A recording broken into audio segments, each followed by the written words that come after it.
This is the real mystery of Baalbek, how these stones came to be there, why they were placed there, and specifically how they were transported into place, because some of the stones are of such magnitude that modern machinery is incapable of putting them there. In 2026, scientists scanned Baalbek's massive stone platform, expecting new data, but found something stranger. This is called the Stone of the Pregnant Woman, is still attached to the bedrock. The colossal blocks weren't just heavy, they were subtly bending the bedrock beneath them. Yet, after thousands of years and countless quakes, they remained perfectly aligned. To understand why that's impossible, you first need to grasp what Baalbek is built from.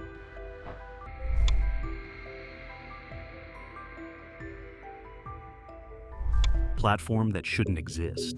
Baalbek doesn't just stretch the limits of ancient engineering, it warps them. Rising from the Bekaa Valley in Lebanon, the site is home to the Trilithon, a row of limestone blocks so massive that their very existence defies the capabilities of any known ancient civilization. Each block is roughly 62 feet long, 14 feet high, and 12 feet wide, with an average weight estimated around 800 to 1,000 tons. That's more than 4 fully loaded Boeing 747s per stone. Modern cranes, including those used by NASA to move rockets, can't lift stones of this size. Even with today's technology, transporting and placing a single block with millimeter precision, let alone 3 of them stacked 23 feet in the air, would require an enormous construction operation, intricate modeling, and extraordinary planning. Yet, at Baalbek, these megaliths were shaped, moved, and positioned without any visible damage or error. The seams between the stones are so tight that not even a blade of grass can slide between them. And these blocks aren't front-facing monuments meant to impress. They form the platform's hidden foundation, buried beneath Roman columns, which raises the first real question: why build something this colossal only to hide it? And more disturbingly, who had the means to do it? The silence of the empires. When the Romans arrived at Baalbek, they built grand temples, towering columns, and monumental courtyards. They named the city Heliopolis, City of the Sun, and celebrated it as a religious hub of the Eastern Empire. Yet despite their well-known pride in engineering accomplishments, they left behind no inscriptions, plans, or writings claiming credit for the colossal foundation beneath the Temple of Jupiter. Not one text, not one record. This is the same civilization that meticulously documented aqueducts, amphitheaters, and even the dimensions of minor forts. Their silence at Baalbek is not just unusual, it's deafening. The stones at the heart of this mystery, the Trilithon blocks, aren't arranged according to Roman measurement standards. There's no evidence of the Roman foot, their common unit of construction, anywhere in the platform's layout. Centuries earlier, the Persians had also passed through this region, leaving behind pottery fragments etched with cuneiform. Some theorize that they may have contributed to Baalbek's foundations. But again, no architectural claim, no design drawings, no carved dedications exist. The archaeological layers confirm their presence, but the scale and precision of the stones far surpass any known Persian construction techniques. Civilizations renowned for boasting about their works remain silent about the most impressive stones they ever encountered, which leaves us with one chilling possibility. The builders came much earlier, or from somewhere far less understood, the Quarry of Giants. Just half a mile southwest of the main platform lies Baalbek's ancient quarry, a sun-scorched expanse scattered with unfinished stone monoliths, each more massive than the last. Here, the story of the Trilithon deepens. The quarry isn't simply a source of raw material. It's a graveyard of ambitions too immense to complete. One of the most iconic blocks, known as the Stone of the Pregnant Woman, weighs nearly 1,000 tons. Adjacent to it lies the Stone of the South, uncovered in the 1990s and tipping the scales at an estimated 1,200 tons. Then, in 2014, archaeologists discovered a third, partially buried, never fully detached from the bedrock, estimated to weigh 1,500 tons. These stones weren't just left behind, they were carved with intention. Tool marks show an astonishing level of surface uniformity and precision in separation techniques. But here's the unsettling twist. Advanced dating methods and microscopic tool mark analysis reveal patterns that don't match those used by any known ancient civilization. They suggest a technique unfamiliar to both Roman and pre-Roman builders. If the builders had mastered moving the Trilithon, why abandon these larger stones just steps away? Was the scale of the original project simply too vast? Or did something happen? Political upheaval, environmental change, or a sudden loss of knowledge that froze this endeavor in mid-stride? The 2026 expedition.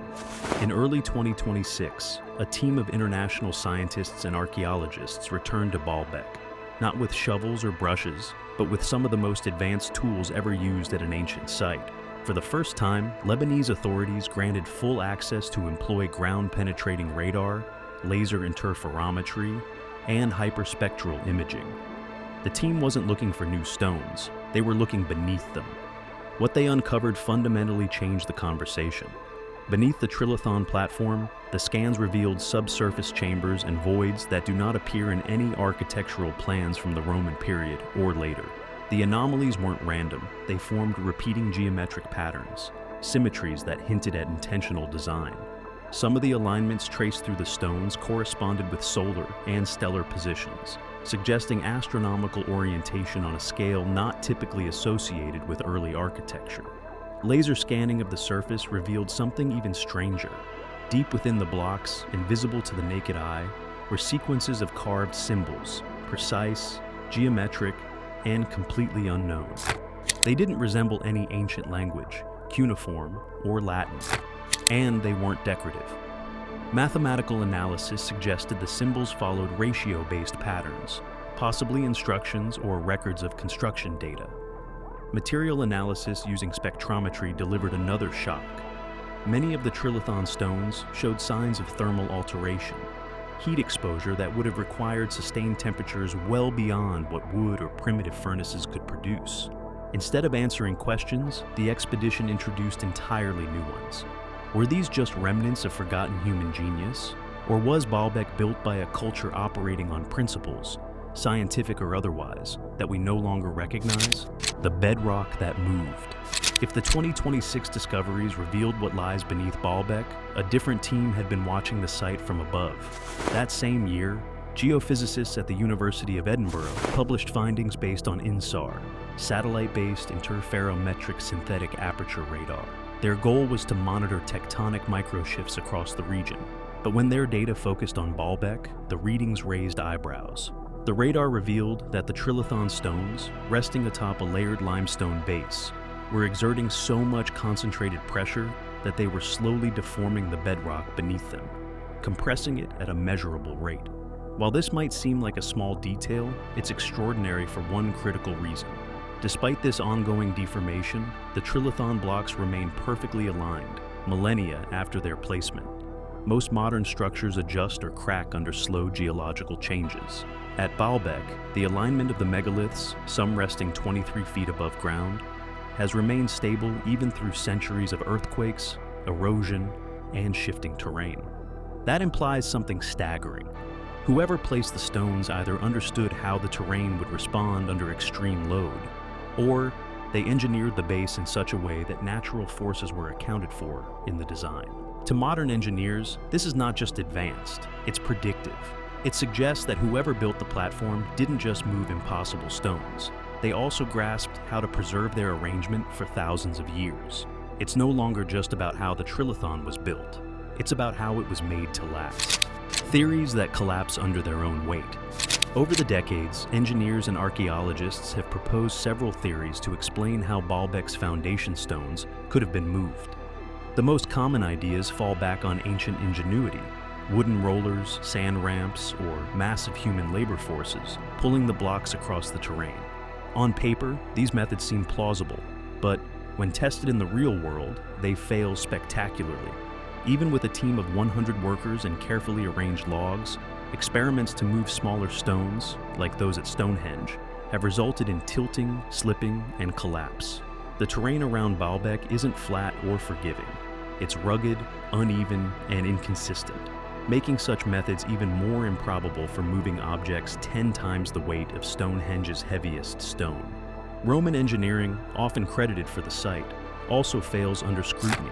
The most powerful Roman crane, the polyspastos, could lift around 6 tons, Even with their most sophisticated pulley systems and treadwheel cranes, estimates top out at about 10 tons per lift, nowhere near the 800 to 1,000 ton threshold of the Trilithon. In 2026, physics-based simulations modeled all known ancient techniques: ramps, pulleys, capstans, even water buoyancy systems. None could move the stones without catastrophic failure. The weight alone wasn't the only problem. It was the requirement for precision placement that collapsed every single model. Baalbek wasn't just a feat of strength, it was a feat of knowledge, a foundation older than history. The deeper researchers dig, both literally and historically, the further back Baalbek's origins seem to stretch. Beneath the Roman grandeur and Persian traces lies evidence of human presence dating back nearly 11,000 years. Archaeological surveys confirm continuous occupation since the Neolithic period, around 9,000 before Common Era. That places Baalbek's earliest settlers thousands of years before the rise of dynastic Egypt or Mesopotamian civilization. But even as each civilization built atop the last, not one ever claimed to have placed the Trilithon stones. Instead, they treated the foundation as sacred, adapting, reusing, preserving, but never recreating. From the Phoenicians who worshipped Baal here, to the Romans who transformed it into Heliopolis, to the Christian and Islamic communities that later repurposed the temples, everyone left their mark on Baalbek's upper layers. The foundation, however, remained untouched. This pattern suggests more than reverence. It implies uncertainty, a shared recognition that these stones belong to an era beyond memory, possibly beyond recordable history. If true, the foundations of Baalbek may not just be the base of a temple. They could be the remnants of a forgotten chapter in human development, where understanding of materials, load dynamics, and astronomical alignment coexisted with tools and knowledge we've yet to rediscover.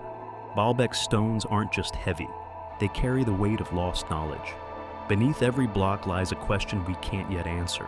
If you're drawn to stories that challenge history itself, hit like, subscribe, and join us as we uncover the secrets ancient civilizations left behind.